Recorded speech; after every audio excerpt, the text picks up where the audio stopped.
Hello दोस्तों, कैसे हैं आप सब। हमारी कहानियाँ देखने के लिए हमारे चैनल को सब्सक्राइब कीजिए और हाँ, बेल आइकन दबाना मत भूलिएगा। कविता का पूरा शरीर बेड़ियों से जकड़ा हुआ था। उसे एक अलग से कमरे में बांधकर रखा गया था।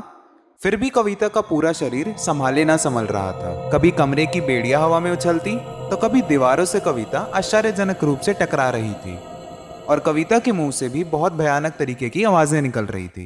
नहीं, नहीं छोड़ूंगा, नहीं, हा हा हा हा, इसे लेकर जाऊंगा, लेकर जाऊंगा, इसे लेकर जाऊंगा, हा हा हा। अरे वाह, अरे बुढ़े और बुढ़िया, तुम दोनों में से किसी को नहीं छोड़ूंगा, खून पी जाऊंगा, हा हा हा हा। मुझे जल्दी से सीवर से निकालो, नहीं तो अंजाम बहुत बुरा होगा, हा हा। मेरी बेटी को क्यों सता रहा है? छोड़ दे मेरी बेटी को। मेरी बेटी ने तेरा क्या बिगाड़ा है जो तू 1 साल से इसका जीना दुश्वार कर रखा है? नहीं छोड़ूंगा मैं इसको, किसी हाल में नहीं छोड़ूंगा, हा हा हा हा। फिर डरकर अमर और रमीता उसके कमरे से चले जाते हैं, लेकिन उस कमरे से भयानक चीखें आती रहती हैं जिसे सुनकर रूह तक कांप जाए। और इनकी शुरुआत हुई थी आज से 1 साल पहले।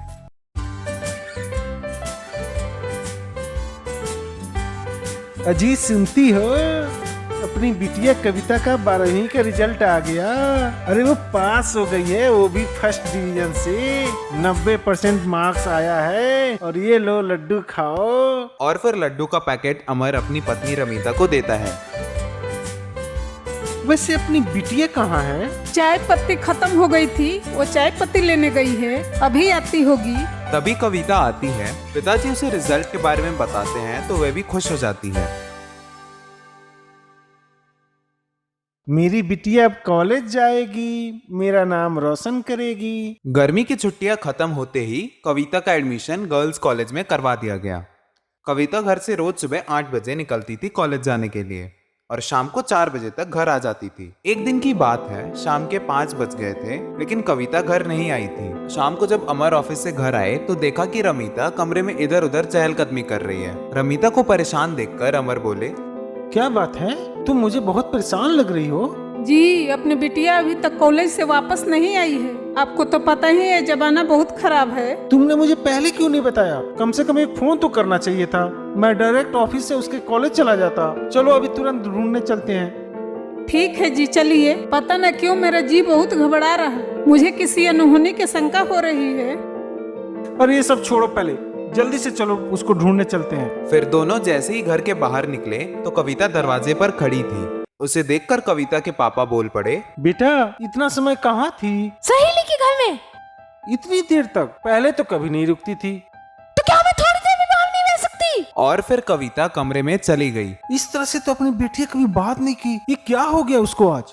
बिटिया अपनी बड़ी हो रही है, होता है। हो सकता है कि आज की क्लास टेस्ट की वजह से परेशान है। शाम के खाने का वक्त हो गया। रमीता ने अमर और कविता को आवाज दी लेकिन कविता नहीं आई।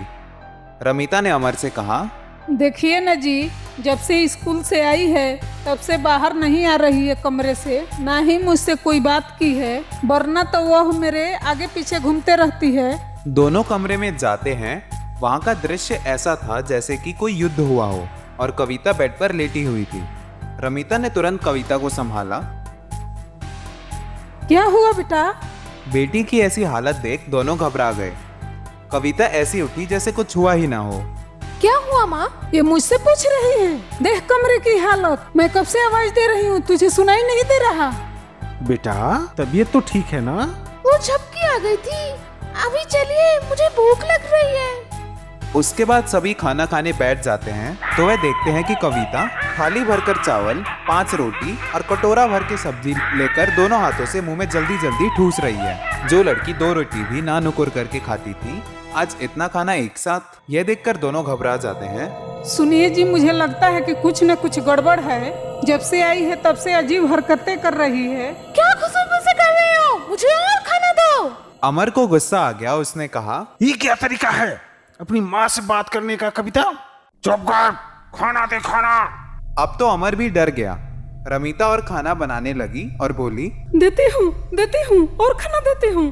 कविता खाना ऐसे खा रही थी जैसे सालों से भूखी हो और हर बार दो अलग अलग और भयानक आवाजें आ रही थी। खाना खाकर कविता तो सो गई, लेकिन अमर और रमिता की नींद उड़ गई। इकलौती और लाडली बेटी की ऐसी हालत देख रमिता तो रोने लगी। अमर ने समझाया, अभी मत रो, सुबह देखा जाएगा, अभी तो सो जाओ कम से कम। सुबह हुई, स्कूल का समय हो गया, लेकिन कविता अभी तक सो रही थी। जाकर देखो तो जरा, अपनी बिटिया अभी भी सो रही है क्या? डरते हुए रमिता कविता के रूम में गई तो देखा कि सारा घर का सामान उथल पुथल हो चुका था।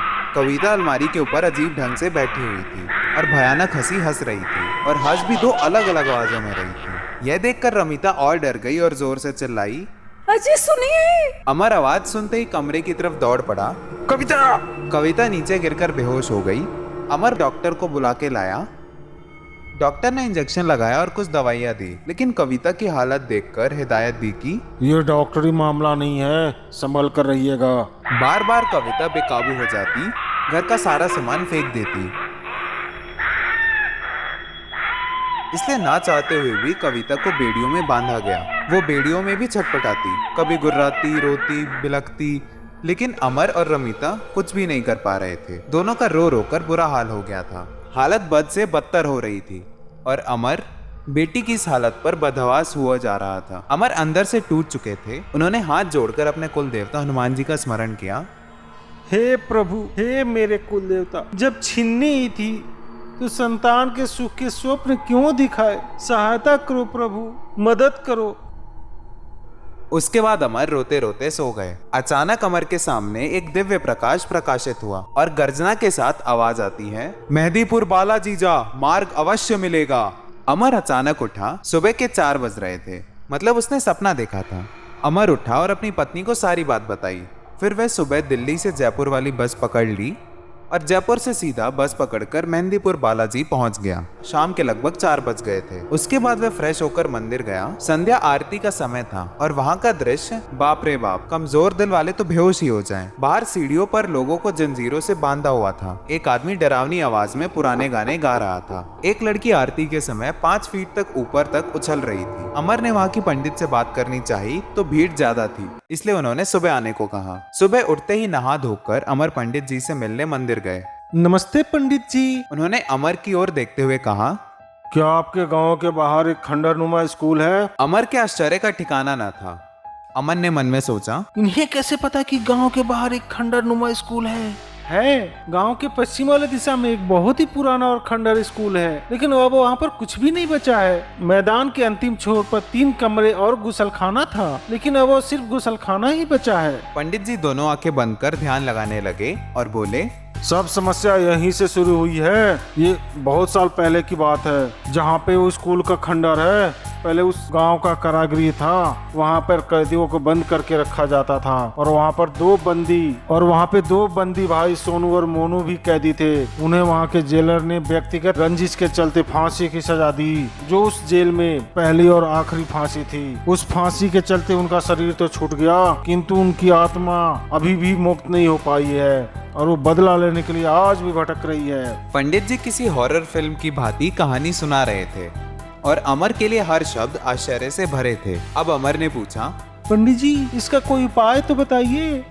इसके लिए आपको तंत्र साधक की आवश्यकता होगी। उन्होंने कागज पर पता लिखकर दिया और एक कागज की पुड़िया में हवन की भभूति दी। अमर जाते हुए भी अचरज से देख रहा था और पंडित जी के मुख पर एक शांत मुस्कान थी। उसके बाद अमर पंडित जी के बताए हुए जगह पर पहुंचा। वहाँ पर एक बाबा तंत्र साधना कर रहे थे और जैसे टेलीविजन में डरावना मंजर दिखाया जाता है, ठीक वैसा ही। अमर डरते हुए बोला, बाबा, हम तुम्हारी समस्या जानते हैं बच्चा। फिर उन्होंने कुछ सामान लिखवाया और कहा, ये सामान लेकर तैयार रहना। आज से 1.5 महीने के बाद मैं आऊंगा तुम्हारे घर पर और तब तक पंडित जी ने तुम्हें भभूति दी है, वो बच्चे के माथे पर लगाते रहना। फिर अमर के लिए अगला आश्चर्य, अब इनको कैसे पता कि पंडित जी ने भभूति दी है? अब तक वह समझ चुका था कि ये असाधारण व्यक्ति हैं, इसलिए वह चुप रहा। उसके बाद अमर बस से गाँव आ गया। कविता को रोजाना नींद के इंजेक्शन लगाए जा रहे थे, वरना तो वो बेकाबू हो जाती।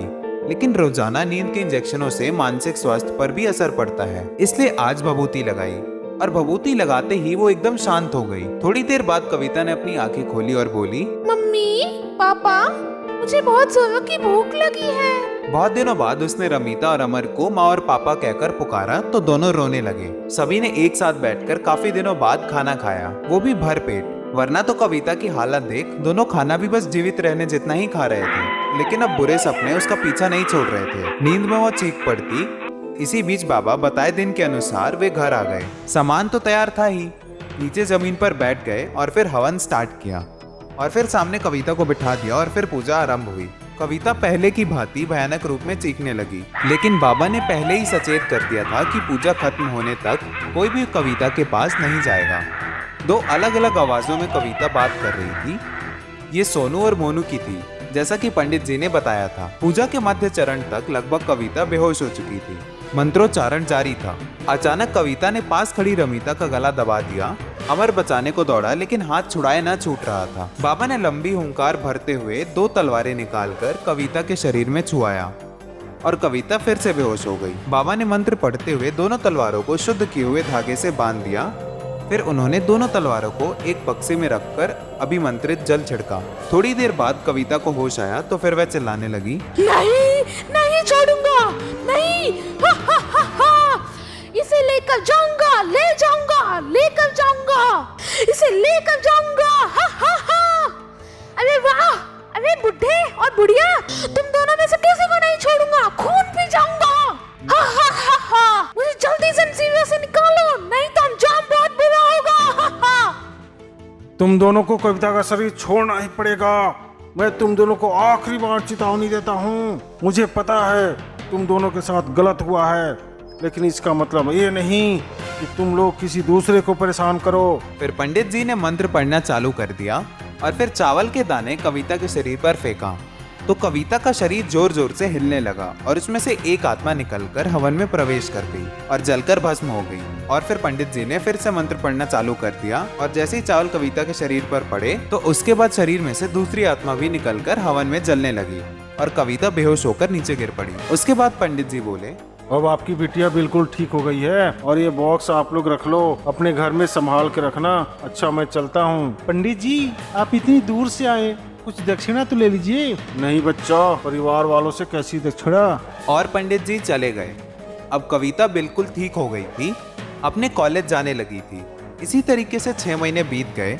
एक दिन अमर ने अपनी पत्नी से कहा, अब अपनी बिटिया भी बिल्कुल ठीक हो गई है, तो क्यों न चलकर मेहदीपुर बालाजी की आशीर्वाद ले लें और अपने कुल देवता को धन्यवाद भी कह दें। आप बिल्कुल ठीक कहते हैं जी, कल ही चलते हैं। उसके बाद अगले दिन तीनों बस से बालाजी पहुंच गए और फिर दर्शन के बाद वे उन पंडित जी के पास गए जिन्होंने उस समस्या से मुक्ति का मार्ग दिखाया। लेकिन जाकर देखा तो वहाँ कुटिया नहीं थी। तभी अमर को एक दूसरे पंडित जी दिखाई दिए तो अमर ने पूछा, पंडित जी, यहाँ पर एक कुटिया थी और एक यहाँ पे पंडित जी रहते थे, अब वो कहाँ पर हैं? देखिए, मैं पिछले 15 सालों से इस मंदिर में सेवादार हूँ, लेकिन आज तक मैंने यहाँ पर कोई कुटिया नहीं देखी। अमर आश्चर्य से भर उठा। उसके बाद अमर उस तांत्रिक बाबा के पास गए, लेकिन वहाँ पर भी कुछ नहीं था। अमर का दिमाग घूम गया और कहने लगा, ऐसे कैसे हो सकता है? तभी उसे बाबा द्वारा दिया गया छोटा सा लकड़ी का बॉक्स याद आया जो वो जाते समय देकर गए थे। वो खोलकर देख नहीं पाया था कि उसमें क्या है। उसने झट से निकाल कर देखा तो उसकी आंखें विस्मय और अश्रु से भर गए। उस बॉक्स में हनुमान जी का गदा था। अमर ने मन में सोचा, इसका मतलब मेरी सहायता स्वयं हनुमान जी ने की है। और मन ही मन खूब धन्यवाद दिया और हनुमान जी के मंदिर चला गया। दोस्तों, अगर आपको ये कहानी पसंद आई तो चैनल को सब्सक्राइब कर लें, बेल नोटिफिकेशन दबा लें तथा वीडियो को लाइक करके अपना फेवरेट पार्ट जरूर बताएं। धन्यवाद।